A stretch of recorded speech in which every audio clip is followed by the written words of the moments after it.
सरकारले तयार गरेको र वितरण गर्न मात्रै बाँकी रहेको लाल पूर्जा वितरण गर्नुभएको हो।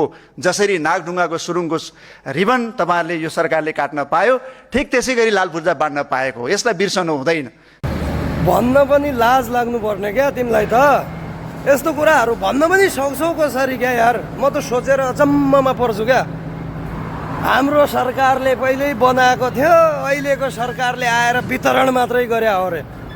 अनि बनाएको थियो भने वितरण गर्न चाहिँ किन नसकेको त? अनि जति पनि गुण पाउने चिजहरू छ, जस पाउने चिजहरू छ, त्यो सबै चाहिँ आफ्नो नेतालाई,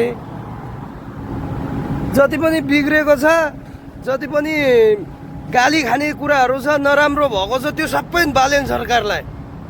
बालेन सरकारले बनाएको अब त्यो हेटौडा कपडा उद्योग छ, त्यो अब कपडा बुन्न सुरु भइसक्यो, कपडा अब परीक्षण भइसक्यो त्यसको।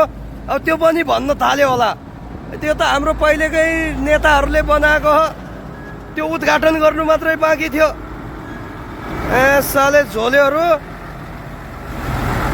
राम्रो काम जति आफ्नो नेतालाई, नराम्रो देशमा भएको विधिति त्योहरू चाहिँ अहिलेको नयाँ सरकारलाई। 35-40 वर्षदेखि देश बेचेको नदेख्ने, महाकाली बेचेको नदेख्ने आफ्नो नेताले अहिले अर्काले थोरै काहीँनिर सानो मिस्टेक भयो भने त्यसको खेदो खन्ने। यस्ता झोलेहरू मुजीहरूले गर्दाखेरि देश बिग्रेको हो। यस्ता मुजीहरूलाई जिताउने पनि जनताहरू पनि त्यस्तै भेडा मुजीहरू हो। बोल्न पनि कसरी सकेको है? राम्रोलाई त राम्रो देख्ने गर न हौ। ल नराम्रो छ, नराम्रोमा त विरोध गर्नुपर्छ। हामी पनि नराम्रोलाई नराम्रो नै भन्छ क्या। अहिले अब त्यो हेटौडा कपडा उद्योगमा अहिले कपडा बुन्न थालिसक्यो। अनि धेरै चिजहरूको पुनर्निर्माण भइरहेको छ। अनि सुकुम्बासीहरूले लाल पूर्जा पायो। राम्रो कुरामा त राम्रो देखा न है तिम्रो आँखाहरू यार।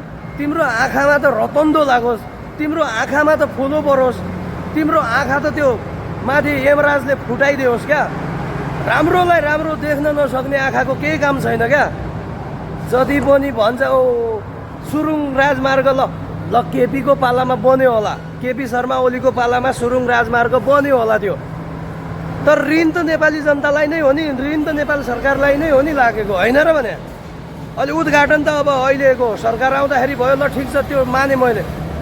लाल पूर्जा दिएको हाम्रो सरकारले वितरण गर्न मात्रै बाँकी थियो अरे क्या। अनि त्यति बाँकी रहेको चाहिँ तिमीलाई जिम्मा माग्नु पर्थ्यो नि त। तिमीले गरे भयो हुन्थ्यो नि त वितरण। त्यति सानो वितरण गर्न मात्रै किन राखेको त? अनि तिमी पनि जिउँदै रहेछौ, तिमीलाई सबै कुरा थाहा रहेछ त। तिमीले त्यो लाल पूर्जा ल्याएर वितरण गर्नु पर्दैन? के हेरेर बसेको तिमी? बोल्नलाई पनि थोरै लाज मान्नुपर्छ क्या, चुतियाहरू।